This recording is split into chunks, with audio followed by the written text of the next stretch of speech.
Hello बच्चों, welcome to सबकी पाठशाला। आप सबका सबकी पाठशाला पे स्वागत है। और जैसे कि अभी हमने physical feature of India start किया है, इन भारत के भौतिक स्वरूप, तो उसी का ये पहले जो फर्स्ट पार्ट हमने करा है वो जस्ट इंट्रोडक्शन है, जिसमें हमने मतलब किस किस टाइप के लैंडफॉर्म इंडिया में हैं वो हमने देखे हैं, मतलब पढ़े हैं। और अब हम उसके बारे में 1 बाय 1 डिटेल में पढ़ने वाले हैं विद नोट्स, ठीक है। एंड आई होप ये आपके लिए बहुत यूज़फुल हो, ठीक है। आप इसको ढंग से पढ़ो, समझो। नोट्स आप अपनी नोटबुक में भी लिख सकते हैं और उसके बाद आप चैप्टर पढ़िए, ठीक है। तो आपको सारा कुछ अच्छे से क्लियर हो जाएगा, ठीक है। तो अब जैसे कि हमने पढ़ा कि इंडिया में या वर्ल्ड में भी, ठीक है, different type of land forms होते हैं, ठीक है। जैसे कि हमने पहले भी पढ़ा है कि लैंड फॉर्म एक दिन में नहीं बने, इन्हें बनने में लाखों करोड़ों साल लगते हैं। और कुछ ऐसे एजेंट्स होते हैं, कुछ ऐसे फैक्टर्स होते हैं जिसकी वजह से ये चीज़ें जो हैं वो बनती हैं अर्थ के ऊपर और अंदर, ठीक है। तो सबसे पहले हमें ये पता होना चाहिए कि जो अर्थ है हमारा, ठीक है, वो अलग अलग लेयर से बना हुआ है, ठीक है, इस तरीके से, ठीक है। और जो जैसे प्याज होता है ना, अनियन, जिसके अलग अलग लेयर्स होते हैं, जैसे हम छीलते चले जाते हैं तो एक एक एक एक जो परत है वो हटती चली जाती है, उसी तरीके से पृथ्वी के ऊपर अलग अलग लेयर्स होता है, ठीक है। ये होता है हमारा क्रस्ट होता है, ठीक है, जैसे हम हिंदी में परपटी बोलते हैं, ठीक है। इसके अंदर वाला हमारा जो है वो मेंटल होता है, MENTLE, ठीक है, हिंदी में भी मेंटली बोलते हैं। और जो लास्ट वाला होता है ये हमारा कोर होता है, ठीक है, जिसे क्रोड बोलते हैं हिंदी में, ठीक है। इनर आउटर इसमें बहुत सारे होते हैं जो आपने छोटे क्लासेस में पढ़ा होगा, बट यहाँ सिर्फ हम इंट्रो लेते चल रहे हैं ताकि हमें चीज़ें समझने में लिंक करके ईजी हो, ऐसा ना हो कि सारी चीज़ें हमारे सर के ऊपर से जा रही हैं, ठीक है। और जो बीच वाला लेयर होता है वो होता है मेंटल, ठीक है। ये अलग अलग लेयर्स होती हैं, ठीक है। इसके अलावा जैसा कि आपको पता भी होगा कि अर्थ के नीचे जो है वो लावा होता है, ठीक है, लावा, जिसे हम मॉल्टन मैग्मा बोलते हैं, ठीक है। यानी अर्थ है, सपोज करो आप, अर्थ के नीचे जो है वो क्या है आपका मॉल्टन मैग्मा है, ठीक है, मॉल्टन मैग्मा, ठीक है। यानी कि मॉल्टन का मतलब होता है पिघला हुआ, ठीक है, और मैग्मा तो पता ही है आपको, जो मतलब गर्म तरल पदार्थ होता है वो, ठीक है।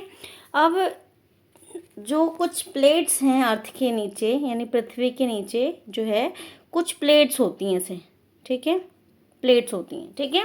जो अब जैसे मान लो अगर आप कागज लो और उसको अगर हम पानी के ऊपर ऐसे रख दें, मतलब फ्लो कराएं उसको, तो कागज जो है उसके ऊपर तैरेगा, है ना, अलग अलग डायरेक्शन में। उसी तरीके से जो ये प्लेट्स हैं वो मैग्मा के ऊपर तैरती हैं, ठीक है, मतलब मूव होती इधर उधर, ठीक है। अब जो प्लेट्स हैं उसका कोई डायरेक्शन फिक्स नहीं है, ठीक है, कि इधर घूमेगी, इधर जाएगी, या इधर जाएगी, या इधर जाएगी। उसे जिधर भी फ्लो मिलेगा उस तरफ को वो बहती है, ठीक है।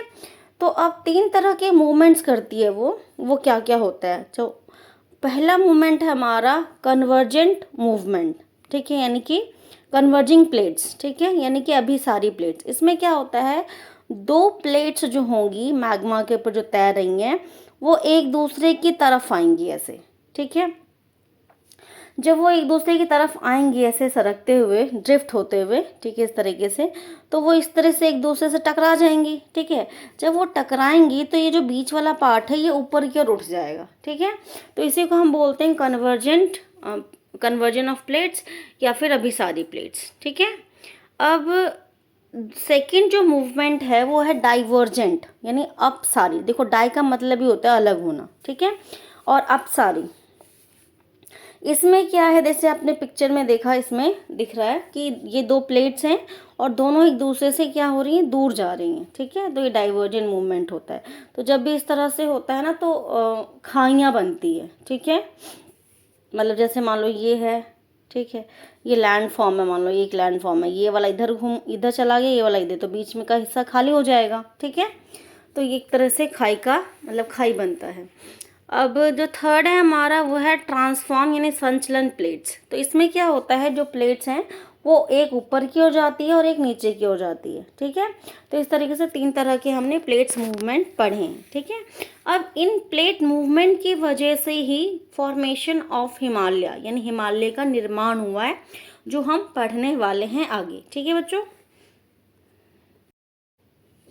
ठीक है। तो ये देखो बच्चों, ये पिक्चर समझो आप इसको, जैसे मैंने बोला प्लेट्स होती हैं, ठीक है। तो ये एक इंडियन प्लेट है, ठीक है, ये वाला, और ये यूरेशिया प्लेट, ठीक है। तो जब इंडियन प्लेट जो इधर की ओर मूव कर रही है और यूरेशिया प्लेट दोनों जब एक दूसरे के पास आ रही हैं, ठीक है, तो जैसे हम कन्वर्जन मूवमेंट बोलते हैं, ठीक है। तो जब ये दोनों टकराने की वजह से जो ये वाला पार्ट है ये ऊपर की ओर उठा, देखो, ठीक है। और इस वजह से जो है वो फॉर्मेशन ऑफ हिमालय हुआ है, ठीक है। तो अगर हम शॉर्ट में याद रखना चाहें तो हम क्या याद रख सकते हैं कि दो प्लेट्स थी, एक इंडियन प्लेट है, ठीक है, और एक है यूरेशियन प्लेट। जब दोनों प्लेट आपस में टकराई, ठीक है, टकराने की वजह से जो बीच का हिस्सा है वो ऊपर की ओर उठने लगा, जिसकी वजह से हिमालय जो है वो बना, ठीक है।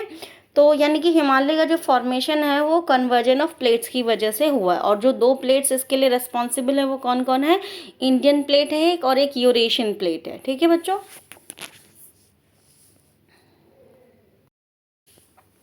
ठीक है, तो अब हम जो टॉपिक कवर करेंगे जिसे हम अच्छे से पढ़ने वाले हैं, द हिमालय यानी हिमालय पर्वत, ठीक है। अब देखो ये पिक्चर है हिमालय की, देखो बर्फ़ से ढका हुआ है पूरा, ये सब हिमालय है, ठीक है। देखो कितने सारे माउंटेन्स हैं ना। तो जो हिमालय वो क्या है, रेंज ऑफ माउंटेन है, ठीक है, यानी कि पर्वत श्रेणी है। रेंज का मतलब होता है, श्रेणी का मतलब होता है जब बहुत सारे पर्वत एक साथ होते हैं, सॉरी श्रृंखला, श्रृंखला बोलते हैं इसको हिंदी में,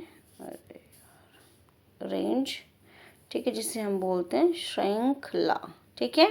यानी जब बहुत सारे पर्वत एक साथ लाइन से होते हैं, ठीक है, एक साथ ऐसे बहुत सारे पर्वत जब होते हैं ऊपर नीचे, तो ये जो बनाते हैं क्या बनाते हैं, रेंज ऑफ माउंटेन बनाते हैं, यानी पर्वतों की श्रृंखला बनाते हैं, ठीक है।